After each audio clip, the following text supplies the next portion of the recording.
श्याम सुंदर ने कहा है,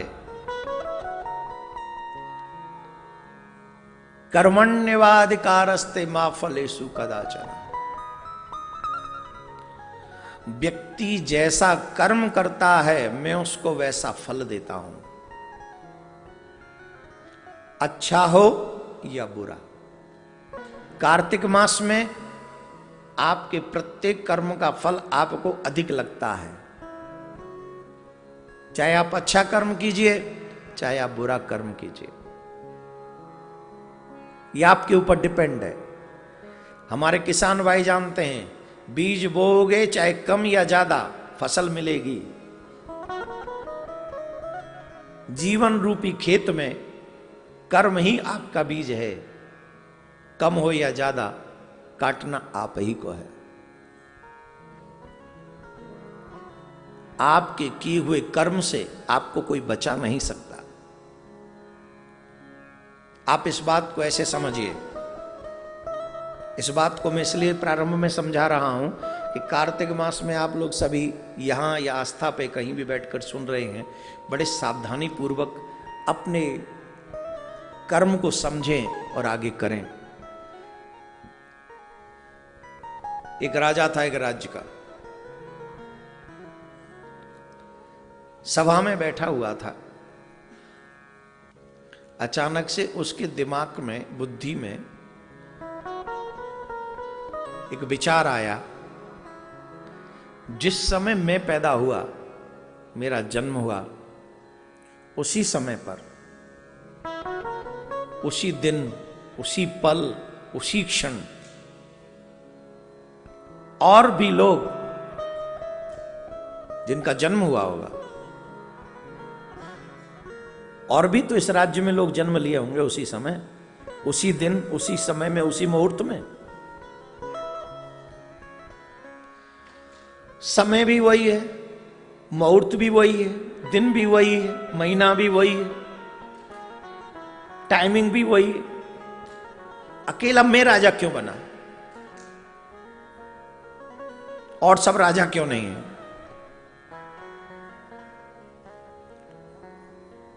अब संदेह छोटा तो था नहीं, प्रश्न छोटा तो था नहीं। आज उसका सभा में मन नहीं लग रहा था, आज वो परेशान था, आज वो उदास था। राजा अपसेट था, ये प्रश्न उसके मन में घर कर गया था। राजा इस प्रश्न का उत्तर चाहता था, वो जानना चाहता था कि अकेला मैं ही राजा क्यों? वजह क्या है, रीजन क्या है, कारण क्या है?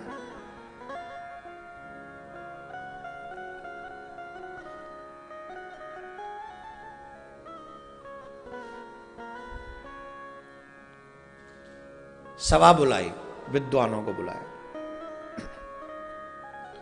और विद्वानों के सामने एक ही प्रश्न,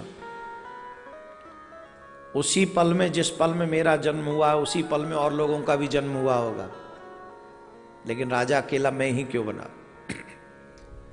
अब बात शास्त्रों की कह दें या वो कह दें, बात अलग है, लेकिन जिस पे राजा बिलीव करे ऐसी बात, ऐसा उदाहरण प्रस्तुत करना है। सब असमर्थ थे, किसी ने भी जवाब नहीं दिया। राजा परेशान होने लगा तो एक वयोवृद्ध व्यक्ति थे, उन्होंने कहा, देखो तुम्हारे प्रश्न का उत्तर हमारे पास तो नहीं है, पर जंगल में चले जाओ, वहां एक महात्मा है और बड़े तपस्वी महात्मा है, हमको ऐसा लगता है वो तुम्हारे प्रश्न का उत्तर सही देंगे। अब राजा को सुबह होने की प्रतीक्षा होने लगी कि मुझे सुबह जाना ही, जंगल वन में जाना है और वन में जाके महात्मा जी से मिलना है। तो राजा ने सबसे कह दिया कि सुबह हम चलेंगे। बोले ठीक, चलना है। सब तैयार हुए, सुबह हुआ, राजा स्नान इत्यादि करके निकल गए कुछ मंत्रियों के साथ में। और जब मंत्रियों के साथ में वो निकले, कुछ देर बाद वन में पहुंचे और जब वन में जाकर उन्होंने देखा एक महात्मा बैठे हुए हैं, दर्शन किए, बड़ा प्रसन्न हुआ। पर एक अद्भुत घटना घट रही है वहां, बड़ी विचित्र घटना घट रही है। क्या? बोले जिस महात्मा के पास में वो गए हैं वो आग के अंगारे खा रहे हैं, आग के अंगारे खा रहे हैं। महात्मा तपस्वी हैं और अंगारे खा रहे हैं, मतलब आग खा रहे हैं। बात समझ से परे थी, पर भी फिर भी कर क्या सकते थे। प्रणाम किया और राजा ने कहा कि मैं आपके पास एक जिज्ञासा लेकर आया हूं, मैं आपसे कुछ जानना चाहता हूं, मैं जानना चाहता हूं। प्रश्न किया, जिस समय में, जिस मुहूर्त में, जिस दिन में, जिस महीने में मेरा जन्म हुआ, उसी समय में, उसी महीने में, उसी मुहूर्त में और बहुत लोग इस राज्य में उत्पन्न हुए होंगे, पर राजा अकेला मैं ही क्यों बना? संत अग्नि खाते रहे और कहने लगे, तेरे प्रश्न का उत्तर मेरे पास नहीं है, जा आगे चला जाए, एक और महात्मा बैठा होगा, उससे जाके पूछ। राजा को लगा इनके पास आया, अब इन्होंने भी आगे खिसका दिया, पर प्रश्न का उत्तर चाहिए था, इसलिए राजा आगे गया। आगे गए, वहां जाके देखा, महात्मा को प्रणाम किया, एक बड़े श्रेष्ठ संत से वो विराजमान है। वहां पहुंचे तो वहां भी ये घटना घट रही है अजीब सी, और वो अजीब घटना ये है कि महात्मा माटी का भक्षण कर रहे हैं, बार बार मिट्टी खाए जा रहे हैं, बार बार मिट्टी खाए जा रहे हैं, बार बार मिट्टी खाए जा रहे हैं। एक आग खा रहा है, एक माटी खा रहा है। राजा ने पूछा, मेरा प्रश्न है, मैं अपना प्रश्न लेकर आपके पास आया हूं। प्रश्न है, अकेला राजा मैं ही क्यों बना?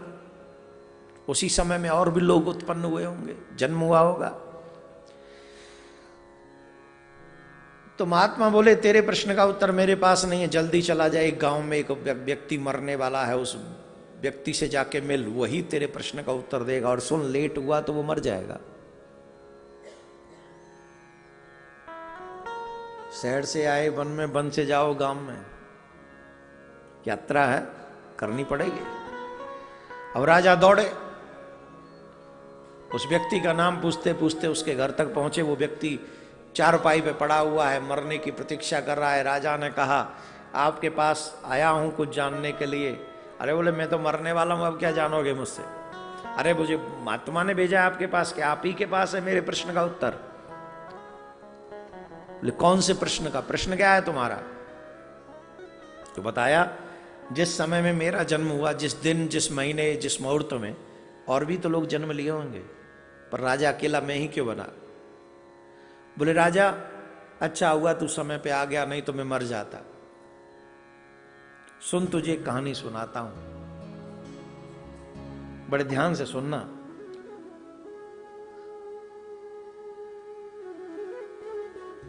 कुछ समय पहले 4 भाई थे, विपत्ति काल था, और विपत्ति काल में वो जंगल में रहा करते थे। कई दिनों बाद उन्हें भोजन करने को मिला, पर जैसे ही वो भोजन करने बैठे, वहां पर एक बाबा जी आ गए।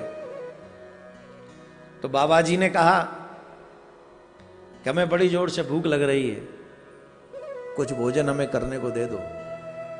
तो एक व्यक्ति ने कहा, तुझे कर दे देंगे, तो मैं क्या अंगारे खाऊंगा? मैं क्या आग खाऊंगा? दूसरे के पास गए, भाई भोजन करने को दे दे, भूख लग रही है। दूसरे ने कहा, तुझे दे दूंगा, तो मैं क्या मिट्टी खाऊंगा?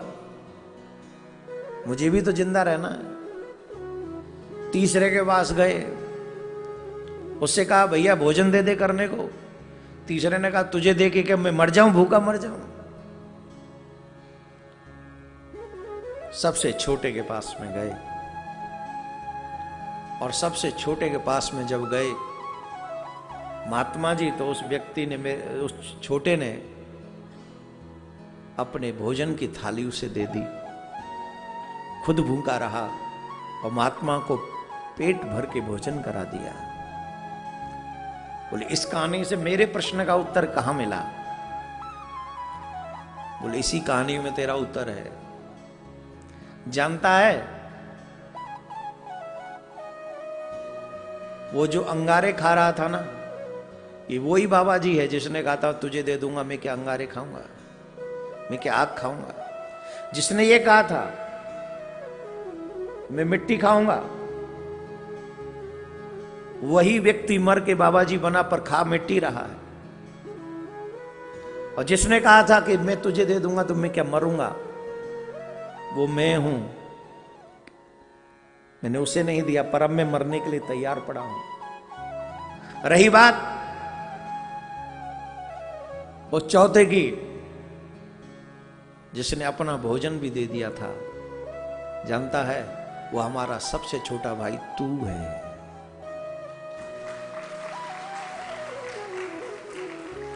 हम तीनों ने नहीं दिया था, लेकिन हमारा जो सबसे छोटा भाई है वो तू है। तूने ही अपनी भोजन की थाली उस महात्मा को दे दी, और उसका फलस्वरूप यह है, उस कर्म का फल यह है कि आज तू राजा है।